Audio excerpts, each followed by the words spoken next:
শ্রীমদ্ ভগবদ গীতা দ্বিতীয় অধ্যায় সাংখ্যযোগের শ্লোক সংখ্যা 29 অধ্যয়ন করব।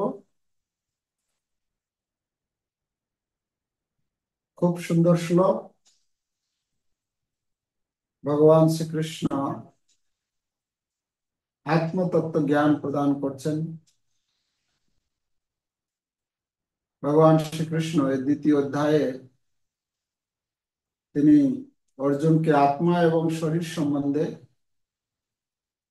অনেক যখন জ্ঞান প্রদান করেছেন, করার পরেও অর্জুনের মনে প্রশ্ন যে এত কিছু আত্মা সম্বন্ধে বর্ণনা করার পরেও আমি আত্মা সম্বন্ধে সঠিক বুঝতে পারছি না। তো ভগবান শ্রীকৃষ্ণ তখন এই 29 নম্বর শ্লোকে বর্ণনা করছেন। শ্লোকটি দেখুন সকলেই নিজ নিজ গ্রন্থে। আশ্চর্যবৎ পশ্যতি কচ্চিদেনম আশ্চর্যবৎ বদতি তথৈব চান্যঃ আশ্চর্যবচ্চৈনমন্যঃ শৃণোতি শ্রুত্বাপ্যেनं বেদ ন চৈব কশ্চিৎ আশ্চর্যবৎ পশ্যতি কচ্চিদেনম আশ্চর্যবৎ বদতি তথৈব চান্যঃ আশ্চর্যবচ্চৈনমন্যঃ শৃণোতি শ্রুত্বাপ্যেनं বেদ ন চৈব কশ্চিৎ আশ্চর্যবৎ পশ্যতি কচ্চিদেনম আশ্চর্যবৎ বদতি তথৈব চান্যঃ আশ্চর্যবচ্চৈনমন্যঃ শৃণোতি শ্রুত্বাপ্যেनं বেদ ন চৈব কশ্চিৎ। অনুবাদ: কেউ এই আত্মাকে আশ্চর্যবৎ দর্শন করেন, কেউ আশ্চর্য বলে বর্ণনা করেন এবং কেউ আশ্চর্য জ্ঞানের শ্রবণ করেন, আর কেউ শুনেও তাকে আদৌ বুঝতে পারেন না। তাহলে কথা হচ্ছে এই আত্মা এমনই একটি বস্তু, এই আত্মার বিষয়টি এমনই একটি বিষয়, এই আত্মা সম্বন্ধে এই আত্মাকে আশ্চর্যবৎ কেউ দর্শন করেন, আশ্চর্যবৎ বর্ণনা করেন, আশ্চর্যভাবে শ্রবণ করেন, আর কেউ শুনে শুনেও তাকে বুঝতে পারে না। তা আমরা কোন দলে পড়ছি? আমরা তো এতদিন ধরে আত্মা সম্বন্ধে শুনছি। আমরা এই আত্মা সম্বন্ধে ভগবান শ্রীকৃষ্ণ অর্জুনকে এই দ্বিতীয় অধ্যায়ের 12 নম্বর শ্লোক থেকে শুরু করেছিলেন এই আত্মতত্ত্ব জ্ঞান প্রদান। 12 নম্বর শ্লোক থেকে আমরা একদম 28 নম্বর শ্লোক পর্যন্ত আত্মা আর দেহ, দেহ আর আত্মা, এই সম্বন্ধেই এতদিন আলোচনা শুনে এসেছি।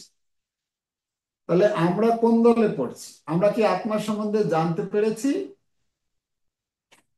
আমাদের কি আত্মতত্ত্ব জ্ঞান লাভ হয়েছে? আমরা আমরা কি আমি কি শরীর না আত্মা? আমি শরীর, আমার শরীর তো এটা নাকি? তাহলে আমি শরীর, তাই তো?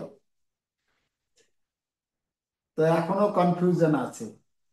ভগবান বলছেন এই জন্য এই আত্মার বিষয়টাই হচ্ছে এইরকম, মানে এ আশ্চর্যজনক ব্যাপার। হ্যাঁ, এটা বোঝাটা আশ্চর্যের কথা বলা হচ্ছে। আমরা তাৎপর্য পড়ি, শ্রীল প্রভুপাদ কি বলছেন তারপর আলোচনা করি। উপনিষদের তত্ত্বজ্ঞানের ভিত্তির উপর গীতোপনিষদ অধিষ্ঠিত। তাই এই শ্লোকের ভাব কঠোপনিষদেও এই শ্লোকটিতে 1, 2, 7 দেখা যায়। মানে 1, 2, 7 নাম্বারটা হচ্ছে কঠোপনিষদের শ্লোক। শ্রবণায়াপি বহুভির যোনলভ্য শৃण्वन्तोऽपि বহবো জ্ঞং ন বিদ্যুঃ আশ্চর্য বক্তা কুশলস্য লব্ধা আশ্চর্য আশ্চর্যস্য জ্ঞাতা কুশলানুশিষ্ট। খুব সুন্দর তাৎপর্যটা, সকলে মন দিয়ে পড়বেন। ঠিক আছে। আত্মা সম্বন্ধে বলা হচ্ছে, বিশালাকায় পশুর দেহে, মানে আত্মা কোথায় থাকে, কোথায় কোথায় আছে সেটা বলছেন। বিশালাকায় পশুর দেহে, বিশাল বটবৃক্ষে, আবার মাত্র 1 ইঞ্চি পরিমাণ জায়গায় অবস্থিত কোটি কোটি ক্ষুদ্র জীবাণুর দেহেও অবস্থানকারী পারমাণবিক আত্মা বাস্তবিকই অত্যন্ত আশ্চর্যের। তাহলে কথা হচ্ছে, আত্মা যদি একই হয়, আত্মা যদি ভগবানের অংশ হয়, তাহলে একটা হাতির ভেতরে বিশালাকার পশু, তাহলে সেখানে কত বড় আত্মা আছে। হ্যাঁ, এটা বিশাল বটবৃক্ষ, যে আপনারা বোটানিক্যাল গার্ডেনে গিয়েছেন কিনা। হ্যাঁ, যখন কলকাতায় আসবেন তখন আপনারা যাবেন, কলকাতায় বোটানিক্যাল গার্ডেন শিবপুরে আছে। তো সেখানে একটা বলছে বৃক্ষ আছে যেটা এত বড় বিশাল, মানে তার গোড়া, আসল গোড়া কোনটা খুঁজে পায় না। তার মানে অত বড় বিশাল বটবৃক্ষের ভেতরেও তো আত্মা আছে নাকি। তাহলে সেই আত্মাটা আরো কত বড় হবে, তাই না। আবার কি বলা হচ্ছে, 1 ইঞ্চি পরিমাণ জায়গার মধ্যে কোটি কোটি জীবাণু আছে। মানে যেরকম ব্যাকটেরিয়া, ভাইরাস, কত ছোট্ট ছোট্ট একদম সূক্ষ্ম, ছোট্ট একটুখানি জায়গার মধ্যে লক্ষ লক্ষ কোটি কোটি বাস করছে। তাহলে তার ভেতরে যে আত্মাটা আছে, তাহলে সেটা কিরকম সাইজের হবে। এটা একটা ভাববার বিষয় না। আত্মা যদি একই হয়, তাহলে আলাদা আলাদা শরীরে কিভাবে আছেন তিনি। যে সমস্ত মানুষ সীমিত জ্ঞানসম্পন্ন এবং যারা তপস্যা রহিত, তারা কখনোই পারমাণবিক জীবাত্মার বিস্ময়কর স্ফুলিঙ্গের রহস্য উপলব্ধি করতে পারে না। তাহলে কে এই আত্মা সম্বন্ধে জানতে পারে না, শোনার পরেও জানার পরেও কে বুঝতে পারে না?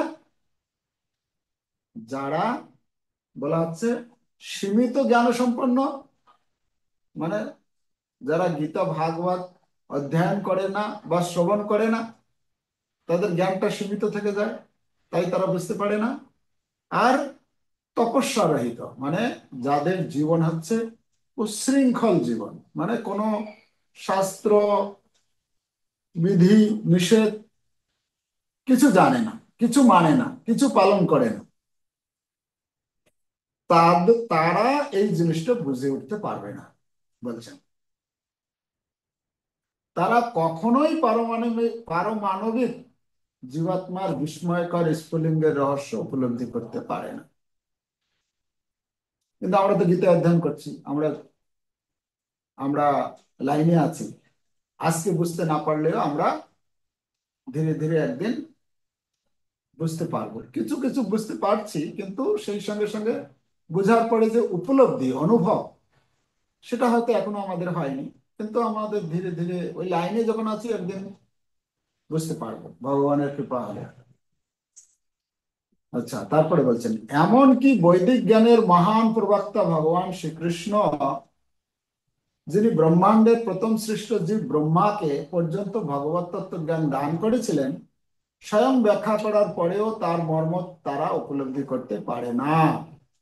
তাহলে আমাদের সাধারণ মানুষের কি কথা, বলছেন এই ব্রহ্মাণ্ডের যে প্রথম সৃষ্ট জীব, যার জন্ম হয়েছে ভগবান থেকে, ভগবানের নাভি কমল থেকে পদ্মের উৎপত্তি, সেই পদ্মে তার জন্ম ব্রহ্মা। এই জন্য ব্রহ্মার আর এক নাম হচ্ছে কমলজ। কমলজ মানে কমল থেকে যার জন্ম হয়েছে, কমলজ। তো তাকে ভগবান এই জ্ঞান প্রথম দিয়েছিলেন, তেনে ব্রহ্ম হৃদয় যা আদি কবয়ে মুহ্যন্তি চক্ষুরয়া। মানে সৃষ্টির প্রারম্ভে ভগবান শ্রীকৃষ্ণ ব্রহ্মার হৃদয়ে এই জ্ঞান প্রদান করেছিলেন, আত্মতত্ত্ব জ্ঞান, এই ভগবত তত্ত্ব জ্ঞান। কিন্তু এখানে বলা হচ্ছে তারপরেও কখনো কখনো কি হয়, ব্যাখ্যা করার পরেও তার মর্ম তারা উপলব্ধি করতে পারে না। স্থূল জড় ধারণার দ্বারা প্রভাবিত হয়ে পড়ার ফলে বর্তমান যুগের অধিকাংশ মানুষ কল্পনা করতে পারে না কিভাবে এত ক্ষুদ্র একটি কণিকা এত বৃহৎ ও এত ক্ষুদ্র হয়ে যেতে পারে। মানে এই যে একটা বিশালাকার শরীর, হাতির মধ্যে যে আত্মা থাকছে, আর একটা ক্ষুদ্র আহ, পোকা বা ছোট্ট একটু জীবাণুর মধ্যে সেই আত্মা থাকছে, এটা কি করে সম্ভব?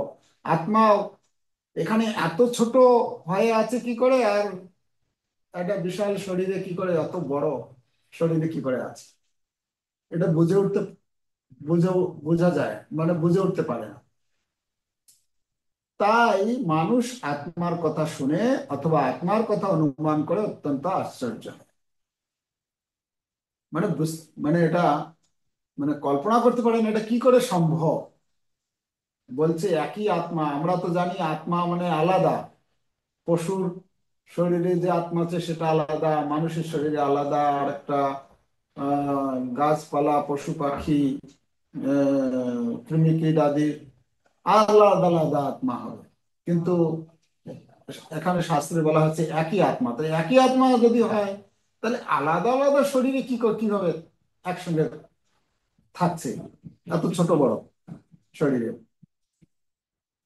তো তারপরে বলছেন কি, মায়াশক্তির প্রভাবে মহাচ্ছন্ন হয়ে পড়ার ফলে মানুষ তাদের ইন্দ্রিয়ের তৃপ্তি সাধনের বিষয়ে এতই ব্যস্ত যে আত্মতত্ত্ব সম্বন্ধে উপলব্ধি করার সময় পর্যন্ত তাদের নেই।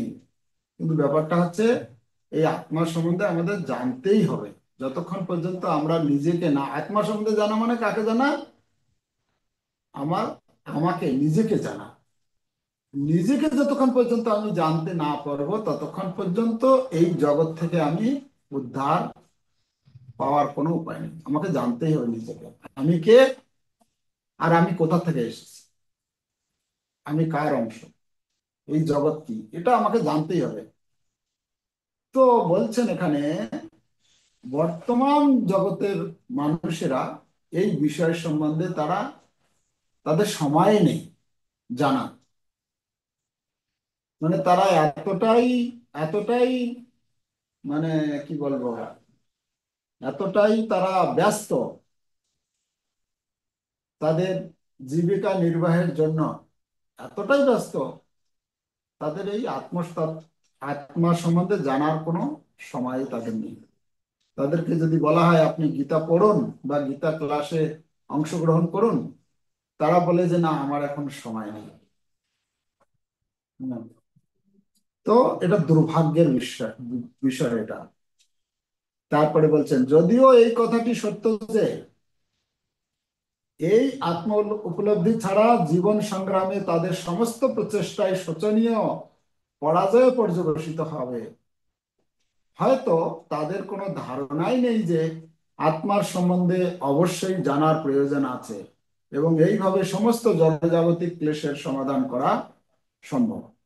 কথা হচ্ছে এই জগতে অনেক বড় বড় পণ্ডিত বিদ্বান শিক্ষিত অনেক দক্ষ অনেক লোক রয়েছে,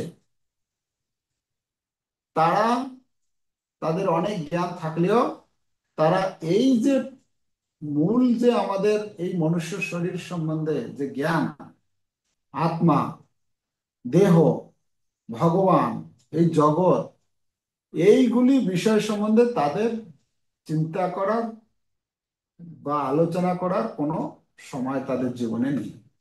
প্রভুপাদ বলছেন যদিও তারা বুঝে উঠতে পারছে না, কিন্তু এই জ্ঞান ব্যতীত তারা যা কিছু করছে একদিন সেটা ব্যর্থ হয়ে যাবে। এই জন্য ভগবদ গীতায় বলছেন মোঘাসা মোঘ কর্মাণ মোঘ জ্ঞানাবিশেষতঃ। আমাদের যে জ্ঞান, আমাদের কর্মের যে দক্ষতা, হ্যাঁ, এই সবকিছুই কি হবে একদিন বিফলে যাবে, মানে ব্যর্থতার পর্যবসিত হবে। তো আমাদের, হ্যাঁ, এটাই বুঝাতে চাইছেন যে আমাদেরকে জানতে হবে। অনেক মানুষ আত্মার সম্বন্ধে জ্ঞান লাভ করার প্রয়াসী হয়ে সৎসঙ্গে শ্রবণ করার চেষ্টা করে। এই যে আমরা যে করছি মানে বসে একসঙ্গে এতজন, হ্যাঁ, কতজন আছি এখানে? আছি আমরা 24 জন। তো এই যে আমরা যে আলোচনা করছি এইসব, সে কথা বলছেন প্রভুপাদ। অনেক মানুষ আত্মার সম্বন্ধে জ্ঞান লাভ করার প্রয়াসী হয়ে সৎসঙ্গে শ্রবণ করার চেষ্টা করে। আমরা করছি, সকলেই চেষ্টা করছি, কিছু জানার চেষ্টা করছি যাতে জানতে পারি। কিন্তু অজ্ঞানতাবশত অনেক সময় বিপথে পরিচালিত হয়ে জীবাত্মা ও পরমাত্মার মধ্যে পার্থক্য নিরূপণ করতে না পেরে এক বলে মনে করে। একটা তো হচ্ছে আত্মা সম্বন্ধে অনেক লোক আছে জানেই না কিছু, অনেক লোক আছে জানার কোনো চেষ্টাই করে না। মানে তাদের, একজন লোক বলছিল আমাকে, অনেক শিক্ষিত ছিল, আমার সামনে বসে যাচ্ছিল ট্রেনে, বলছে যে আমি এইসব বিষয় নিয়ে মাথা খারাপ করতে চাই না, এরকম বলছে। এই ভগবান আছে কি আর নেই, এই আত্মা, আমি কে, কোথা থেকে এসেছি, এইসব নিয়ে আমি মাথায় এইসব ঢুকাতে চাই না, এরকম বলছেন। তো এই ধরনের কিছু লোক আছে, তাদের কোনো মাথা ব্যথা করতে চায় না, মানে এইসব বিষয় নিয়ে আলোচনা করা মানে তাদের মাথা ব্যথা হবে। তো বলছে আমি এইসব নিয়ে মাথা ব্যথা করতে চাই না। সেটা এক ধরনের লোক। কিছু লোক আছে জানার চেষ্টা করে, কিন্তু জানার চেষ্টা করে হয়তো তার মনের মধ্যে হয়তো চিন্তা হলো না আমি কিছু জানতে চাই এই বিষয়ে, হয়তো এমন একটা লোকের কাছে গিয়ে পড়লো, এমন একটা সংস্থায় গিয়ে পড়লো যেখানে হয়তো সবকিছুকেই গুলিয়ে দিচ্ছে, আত্মা পরমাত্মা সব এক, তুমিও ভগবান, পরমাত্মা হচ্ছে ভগবান, তো তুমিও ভগবান, আমিও ভগবান, এই জগতে যা আছে সব ভগবান, সবকিছু একাকার। তো সেই দলে পড়ে যায়। তো সেই দলে যখন পড়ে তখন কি হয়, হ্যাঁ, বলেছেন কিন্তু অজ্ঞানতাবশত অনেক সময় বিপথে পরিচালিত হয়ে জীবাত্মা এবং পরমাত্মার মধ্যে পার্থক্য নিরূপণ করতে না পারে। সবাইকে আত্মা আর পরমাত্মার মধ্যে যে পার্থক্য আছে সেটা তারা জানে না, সব এক বলে মনে করে। যে আত্মা সেই পরমাত্মা। আত্মা, এখন তুমি আত্মা আছো, আত্মা থেকে যখন তুমি এই শরীর থেকে মুক্ত হয়ে যাবে তখন তুমি পরমাত্মায় বিলীন হয়ে যাবে, অতএব তুমিও ভগবান হয়ে যাবে। এই জগতে যা কিছু দেখছো তোমার সামনে সবাই ভগবান। এই এত কিছু ভগবানকে ছেড়ে তুমি কোথায় ভগবানকে আলাদা করে খুঁজছো, এরকম বলে অনেকে।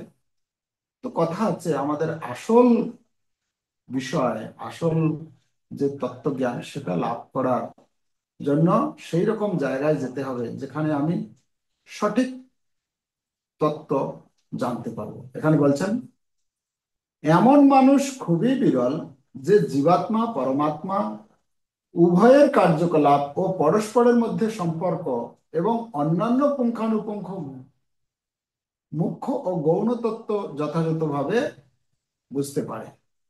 আর তার থেকেও কঠিন হচ্ছে সেই মানুষ খুঁজে পাওয়া যে আত্মার এই জ্ঞান লাভ করে কৃতার্থ হয়েছে এবং যে বিভিন্ন স্তরে আত্মার অবস্থানের বর্ণনা দিতে সক্ষম। যদি কেউ কোনোভাবে আত্মার এই জ্ঞানকে উপলব্ধি করতে পারে তাহলেই তার জন্ম সার্থক হয়। তাহলে জন্ম সার্থক হবে কখন?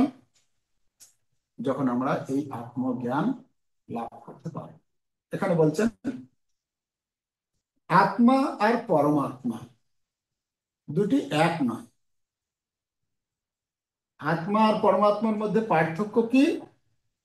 তাদের আলাদা আলাদা জব ডেসক্রিপশন রয়েছে। মানে আত্মার কাজ কি, পরমাত্মার কাজ। আত্মার কতটা এরিয়া রয়েছে, পরমাত্মার কতটা এরিয়া রয়েছে, এই বিষয়গুলো আমাদের জানতে হবে।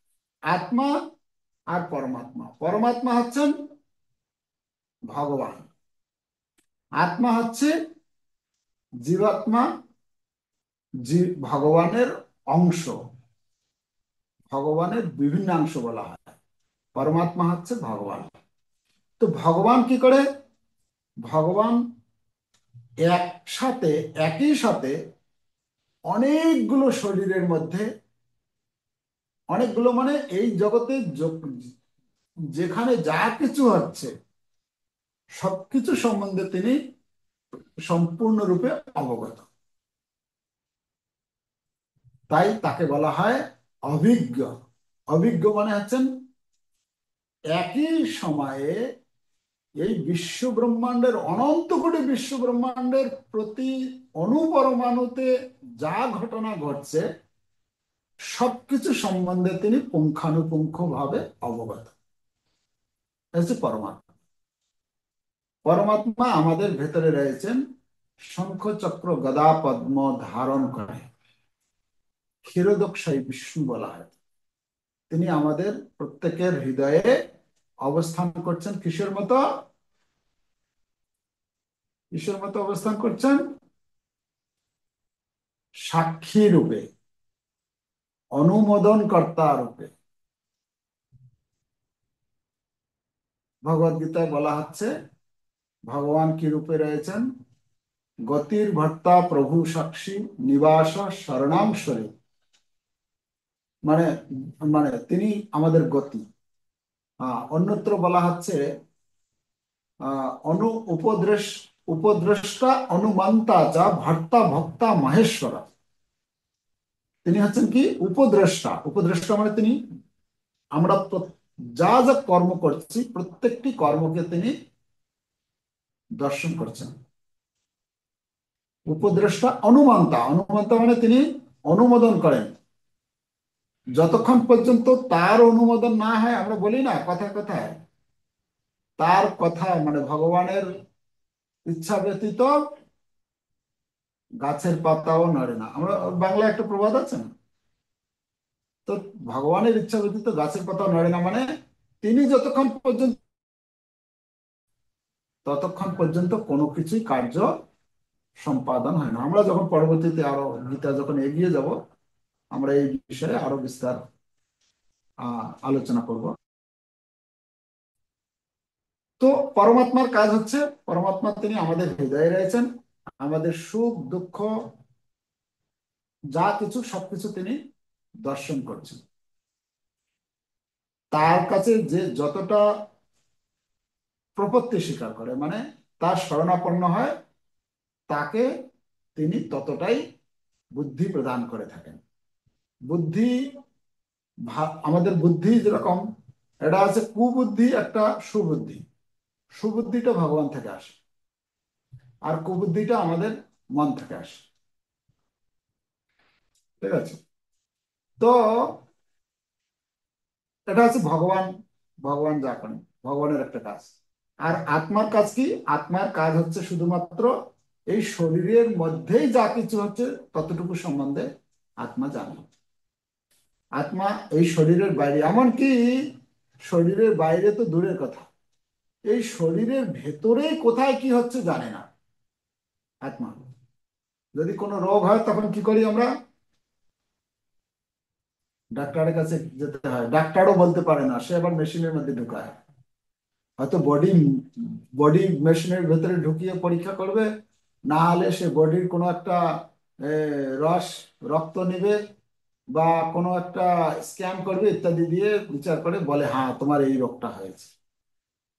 তাই না? তার মানে আমাদের ভেতরে যে আত্মা আছে এই শরীরের ভেতরে কি হচ্ছে তাই জানে না। তো আত্মা হচ্ছে খুব সীমিত, আত্মার শক্তি। পরমাত্মা হচ্ছেন বিভু, শক্তিমান, আর আমরা হচ্ছে শক্তি। যাই হোক, এ সম্বন্ধে আরো পরবর্তীতে আমরা আলোচনা পাবো। আমরা এখানে তাৎপর্য শেষ করি। অন্তিম যে 3 লাইন দেখুন, আত্মতত্ত্ব জ্ঞান লাভ করার সবচেয়ে সহজ উপায় হচ্ছে অন্যান্য মতবাদের দ্বারা বিপদগামী না হয়ে মহত্তম প্রবক্তা ভগবান শ্রীকৃষ্ণের মুখ নিঃসৃত ভগবদ গীতার বাণীর যথাযথ মর্ম উপলব্ধি করা। তাহলে আত্মা সম্বন্ধে যদি জ্ঞান লাভ করতে চাই, তাহলে কি করতে হবে, কোথা থেকে জ্ঞান লাভ করতে পারবো? এখানে বলছেন আত্মতত্ত্ব জ্ঞান লাভ করার সহজ উপায় হচ্ছে এদিক ওদিক অন্য জায়গায় বিচলিত না হয়ে, বিপদগামী না হয়ে আমাদের কি করতে হবে, ভগবদ গীতার যে প্রবক্তা, ভগবদ গীতার প্রবক্তা ভগবান শ্রীকৃষ্ণের কাছ থেকে এই জ্ঞান লাভ করতে হবে। মানে ভগবদ গীতা অধ্যয়ন করতে। ভগবদ গীতা যদি আমরা অধ্যয়ন করি, তাহলে ভগবদ গীতা অধ্যয়ন করা আর ভগবানের কাছ থেকে সরাসরি শ্রবণ করা একই কথা। যদি আমরা শ্রদ্ধা সহকারে, ভক্তি সহকারে এই ভগবদ গীতা যদি অধ্যয়ন করি, আর ভক্ত সঙ্গে অধ্যয়ন, অনেক সময় হয়তো একা একা অধ্যয়ন করলে আমরা সঠিক বুঝে না উঠতে পারি বা ভুল বুঝতে পারি। এই জন্য ভক্ত সঙ্গে আমাদের এই ভগবদ গীতা অধ্যয়ন করতে হবে। এই জীবনে বা পূর্ববর্তী জীবনে অর্জিত বহু পুণ্যের ফলে এবং বহু তপস্যার বলেই কেবল ভগবান শ্রীকৃষ্ণকে পরমেশ্বরের ভগবান রূপে গ্রহণ করা সম্ভব হয়। যদি কেউ জীবনে ভগবান কৃষ্ণকে যদি ভগবান রূপে মেনে তার যদি সেবায় যুক্ত হয়, তাহলে মনে করতে হবে সে অনেক পুণ্যবান, মানে সে পূর্বজন্মে অনেক পুণ্য অর্জন করেছিল, যার জন্য এই জন্মে সে এরকম একটা সুযোগ পেয়েছে যে ভগবানকে, কৃষ্ণকে ভগবান বলে মেনে তার শরণাপন্ন হয়ে তার পূজা, তার নাম বা তার উপদেশ বা তার লীলা কথা শ্রবণ করছে। তার মানে আমরা যে শ্রবণ করছি বা আলোচনা করছি, তার মানে আমরা কি, আমরা পুণ্যবান সকলেই, তাই তো? পুণ্যবান না হলে আমরা এই ভগবদ গীতা হাতে নিতাম না, বা ভগবদ গীতা নিয়ে আমরা আলোচনা করার সুযোগ আমাদের হতো না। কত লোক তো আছে, কত লোক আছে না সমাজে আমাদের, তারা কি আলোচনা করছে? তাদের কি সময় আছে? তারা তারা কত রকমের অজুহাত দিবে, না না আমি ব্যস্ত আছি, আজকে আমার এই কাজ আছে, আজকে আমাকে ওখানে যেতে হবে, এরকম কত রকমের অজুহাত। তো তার মানে মনে করতে হবে, তার, যদি আমি কাউকে বললাম তিনি এরকম অজুহাত দিয়ে মানে এড়িয়ে যেতে চাইছেন, তার মানে মনে করতে হবে ভগবান শ্রীকৃষ্ণের কৃপা এখনো পর্যন্ত এই ব্যক্তির প্রতি হয়নি। কিন্তু আমাদেরকে প্রচেষ্টা চালিয়ে যেতে হবে যাতে করে ভগবানের কৃপা লাভ করতে পারে সে। এই জন্য তাদেরকে ভগবদ গীতা পড়ার জন্য উৎসাহ দিতে হবে, হ্যাঁ, অনুপ্রেরণা দিতে হবে যে না আপনি পড়ুন, হ্যাঁ, যেন তেন প্রকারেণ চেষ্টা করতে হবে আমাদের। আচ্ছা, তবে শ্রীকৃষ্ণকে সেভাবে জানা সম্ভব হয় কেবল শুদ্ধ ভক্তের অহৈতুকী কৃপার প্রভাবেই এবং অন্য কোনো উপায়ে নয়। তাহলে ভগবান সম্বন্ধে যদি জানতে চাই, আত্মজ্ঞান, এই আত্মতত্ত্ব জ্ঞান যদি আমরা জানতে চাই, তাহলে কি সহজ উপায়? কি সহজ উপায়? এখানে কি বললাম, যদি কোনো শুদ্ধ ভক্ত অহৈতুকী কৃপা করে এই সম্বন্ধে জ্ঞান প্রদান করে বা জানায়, তাহলে আমরা এই আত্মতত্ত্ব জ্ঞান সম্বন্ধে জানতে পারবো। আমাদের নিজেদের প্রচেষ্টায় বা আমাদের আমার দক্ষতা, আমার জাগতিক বিদ্যা বুদ্ধি বল, এর মাধ্যমে আমরা কখনোই এই আত্মতত্ত্ব জ্ঞান জানতে পারবো না। এই জন্য আমাদের কি করতে হবে, ভক্তের কাছ থেকে ভক্তের কাছ থেকে এই গীতার জ্ঞান আমাদেরকে মানে লাভ করার চেষ্টা করতে হবে। যদি আমরা তা করি তাহলে আমরা এই আত্মা সম্বন্ধে জানতে পারবো। এখানে যে কথা বলা হচ্ছে, বলা হলো যে আত্মা, এই আত্মাকে আশ্চর্যবোধ দর্শন, আশ্চর্যবোধ শ্রবণ আর আশ্চর্যভাবে কেউ বর্ণনা করে এই আত্মা সম্বন্ধে। কিন্তু এই আত্মা সম্বন্ধে যদি আমরা যথার্থ জ্ঞান লাভ করতে চাই তাহলে আমাদের কি করতে হবে, ভগবানের ভক্তের কাছ থেকে এই আত্মা সম্বন্ধে শ্রবণ করতে হবে। ভগবানের ভক্তের সান্নিধ্যে এই আত্মতত্ত্ব জ্ঞান আলোচনা শ্রবণ করতে হবে। তাহলে আমরা ভগবানের কৃপাতে, সেই ভক্তের কৃপাতে এই আত্মতত্ত্ব জ্ঞান লাভ করতে পারব। তো আজকে আমরা এই আত্মা সম্বন্ধে এখানে এখানে প্রভুপাদ উদাহরণের মাধ্যমে বুঝালেন এটাই, যে যদিও এই আত্মা হচ্ছে একই, আত্মার সাইজ কতটা, আত্মার সাইজ কত বড় জানা আছে কারো? আত্মার সাইজ বাংলা ফুল বলবে বালা একটা চুলের কেশু ভাগে যতটা আয়তন তার থেকে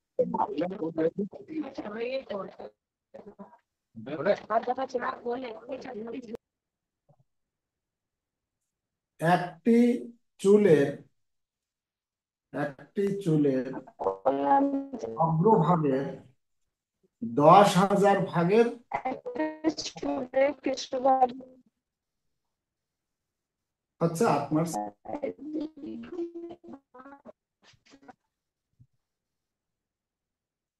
তো কথা হচ্ছে তাহলে কত সূক্ষ্ম আত্মার সাইজ।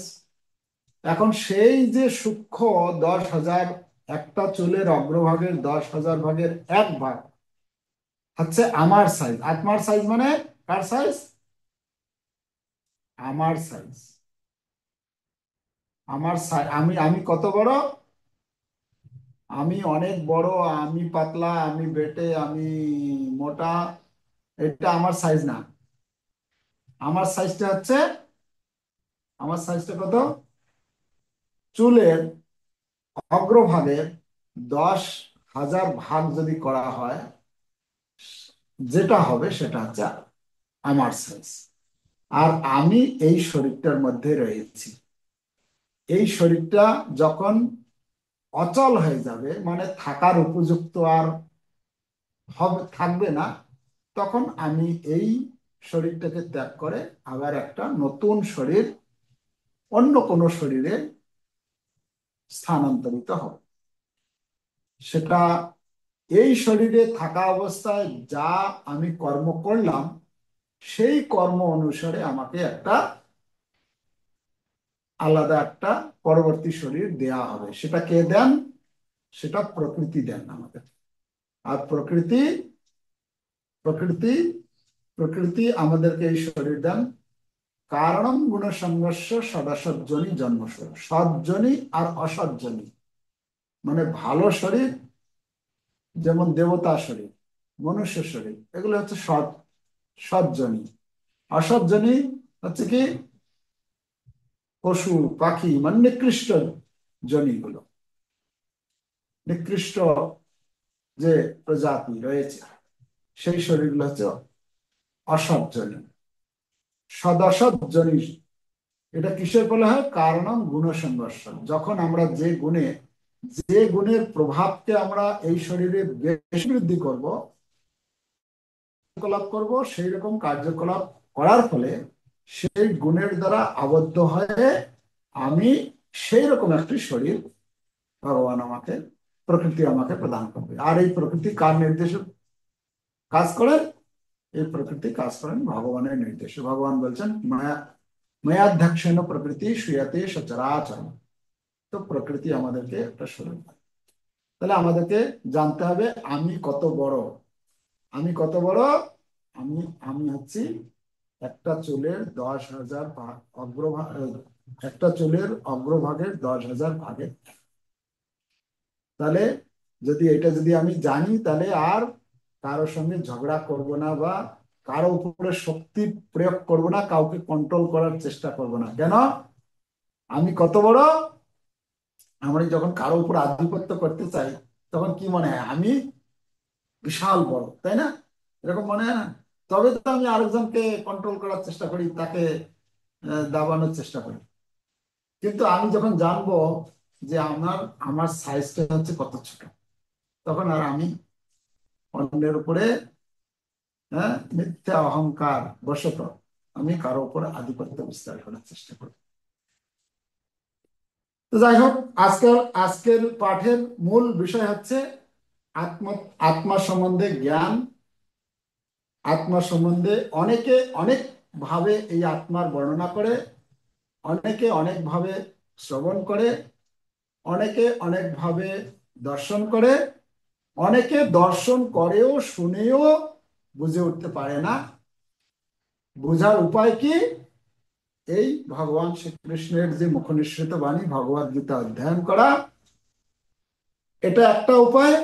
আর দ্বিতীয় উপায় হচ্ছে কোন ভক্তের, এখানে বলা হচ্ছে শুদ্ধ ভক্তের যদি অহৈতুকী কৃপা হয়, কোন ভক্ত যতক্ষণ পর্যন্ত আমার প্রতি কৃপা না করছে, ততক্ষণ পর্যন্ত আমি এই আত্মতত্ত্ব জ্ঞান উপলব্ধি করতে পারবো না। তার মানে আমাদের ভক্তের সেবা, ভক্তের কাছ থেকে শোনা, ভক্তের সেবা করা, ভক্তকে খুশি করা, এর মাধ্যমেই আমরা ভক্তের কৃপা লাভ করার মাধ্যমে ভগবান সম্বন্ধে, নিজের সম্বন্ধে, আত্মা সম্বন্ধে, শরীর সম্বন্ধে আমার জ্ঞান লাভ করতে আমি পারি। ঠিক আছে, তাহলে আজকের আলোচনা এখানেই থাকলো। কারো যদি কোনো প্রশ্ন বা মন্তব্য থাকে